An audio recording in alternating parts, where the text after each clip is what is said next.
से ये ऐसी फैमिली जो फैमिली है वो फैमिली एक हिंदुस्तान के लिए अपने राजीव गांधी और इंदिरा गांधी अपनी जानें कुर्बान किए से उस वजह से वो कोर्ट भी ये देखिए कि ये फैमिली के ऊपर नाहक बीजेपी गवर्नमेंट ने किस तरीके से केस लगाई है उसको खारिज कर दिया गया है। उस वजह से आज हमारे डिस्ट्रिक्ट प्रेसिडेंट दारा सिंह अन्ना की सदारत में और हमारे यहाँ के स्पीकर प्रसाद कुमार साहब और मनोहर रेड्डी अन्ना की सदारत में और राम मोहन रेड्डी अन्ना की सदारत में ये प्रोग्राम किया जा रहा है। बीजेपी वाले आप लोग देखिए किस तरीके से ये हिंदुस्तान को बिगाड़ना चाह रहे हैं। ऐसी फैमिली के ऊपर नाहक केस लगा है, वो झूठा केस है बोल के कोर्ट भी डिस्क्वालीफाई कर दिए कि आप लोग जिस तरीके से केस लगाए वो गलत केस लगाए, वो फैमिली के ऊपर लगाना गलत है बोलकर। और मैं अमित शाह से और नरेंद्र मोदी से ये डिमांड कर रहा हूँ जिस तरीके से आप केस लगाए उसी तरह आप लोग माफ़ी मांगना चाहिए। माफ़ी मांगकर सोनिया गांधी और राहुल गांधी से माफ़ी मांगना चाहिए और उसी तरह आप माफ़ी नहीं मांगेंगे आने वाले दिनों में हिंदुस्तान की अवाम बताएंगी कि आप लोगों को किस तरीके से नतीजे देंगे। और हमारे तांडूर के मार्केट कमेटी चेयरमैन से और तमाम सीनियर्स साबिका चेयरमैन सत्यम सेठ और विकाराबाद के प्रेसिडेंट जो भी यहाँ पर काउंसलर साहब है तमाम का मैं तहे दिल से शुक्रिया अदा करते हुए मुझे ये मौका दिया आप तमाम का शुक्रिया अदा తప్పకుండా ప్రసాద్ కుమార్ గారిని అడిగి ఈ ప్రోగ్రాం పెట్టునని చెప్పడం కూడా జరిగింది। కానీ ఇప్పుడు మల్లేశం గారు ఇప్పుడు మా రాజశేఖర్ గారు లక్ష్మణ్ గారు నాతో పాటు ఉన్నటువంటి మాజీ మున్సిపల్ కౌన్సిలర్ తాండూరు నుంచి వచ్చినటువంటి మార్కెట్ కమిటీ చైర్మన్ ఏది ఏమైనా సరే మేము కాంగ్రెస్ పార్టీకి ఎప్పుడైనా రుణపడి 50 సంవత్సరాల నుండి కాంగ్రెస్లో వస్తే పోతే సరే కానీ కాంగ్రెస్ పార్టీలో ఉన్నాం కాబట్టి మీరందరూ కూడా ధైర్యంగా ఉండాలి, ప్రసాద్ కుమార్ నాయకత్వం గట్టిగా చేయాలని చెప్పి మీ అందరికీ చెప్తూ ఈరోజు బీజేపీ వాళ్ళు ఈ పద్ధతి చేసింది అని వాళ్ళ మీదనే వదిలేసేయాలని చెప్పి ఈరోజు మీ అందరి ముందు చెప్తూ ఈ యొక్క అవకాశం ఇచ్చినందుకు అందరికీ ధన్యవాదాలు చెప్తూ సెలవు ఇచ్చినటువంటి పిలుపులో భాగంగా వికారాబాద్ జిల్లా కేంద్రంలో పాల్గొన్నటువంటి గౌరవనీయులు ముఖ్యులు కాంగ్రెస్ పార్టీ జిల్లా అధ్యక్షులు దారసింగ్ అన్న మిగతా కాంగ్రెస్ పెద్దలందరూ కూడా పేరు పేరు నమస్కారాలు, మీడియా మిత్రులకు కూడా నమస్కారం। ఈరోజు కేంద్ర ప్రభుత్వం బీజేపీ ప్రభుత్వం దేశాన్ని లూటు చేస్తూ ప్రశ్నించినటువంటి వాళ్ళందరూ కూడా కేసులు పెట్టి భయభ్రాంతులకు గురి చేస్తున్నటువంటి పరిస్థితి మనం చూస్తూ ఉన్నాం।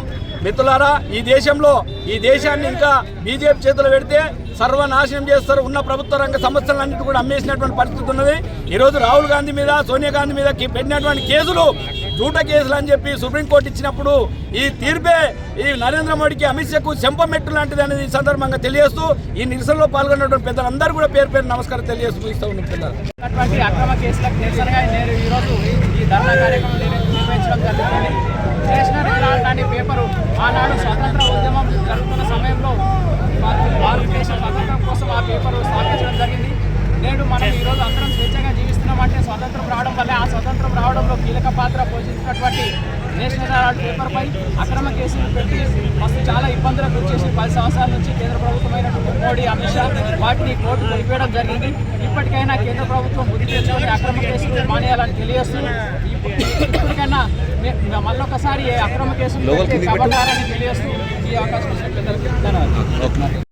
కొద్దిగా క్షీణించి మూలకొండ తర్వాత 2004లో ఈ పత్రికను యూపీఏ గవర్నమెంట్ వచ్చిన తర్వాత ఈ పత్రికలో మరి దాదాపుగా మరి కాంగ్రెస్ పార్టీ పత్రికను తేవాలి, మరి ఈ పత్రికను మరి ఈ ప్రజల్లో కాంగ్రెస్ పార్టీ చేస్తున్న సేవలందరినీ ప్రజలకు తెలపాలనే ఉద్దేశంతో ఈ పత్రికను దాన్ని మళ్ళా ముంగలికి తీసుకొచ్చి కొంతమంది నాయకులు మరి ఇతరత్ర స్వచ్ఛంద సంస్థలు వాళ్ళందరూ కలిసి దీనికి డొనేట్ చేసి పత్రికను ముందరికి తీసుకురావడం జరిగింది.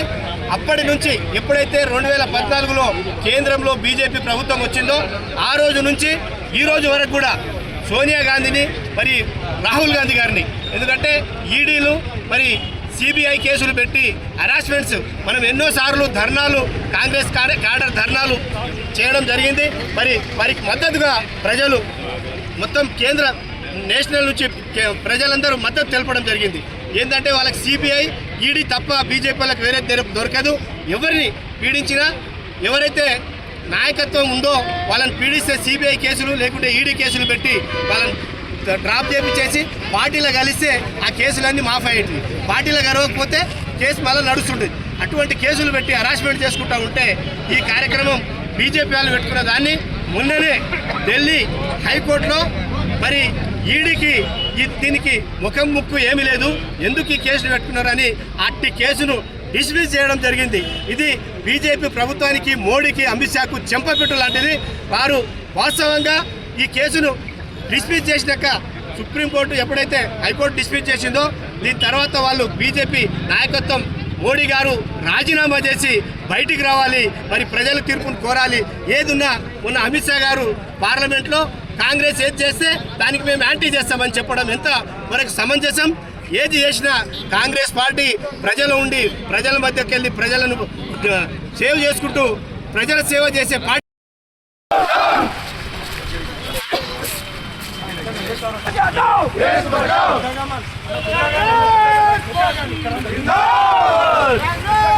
Congress!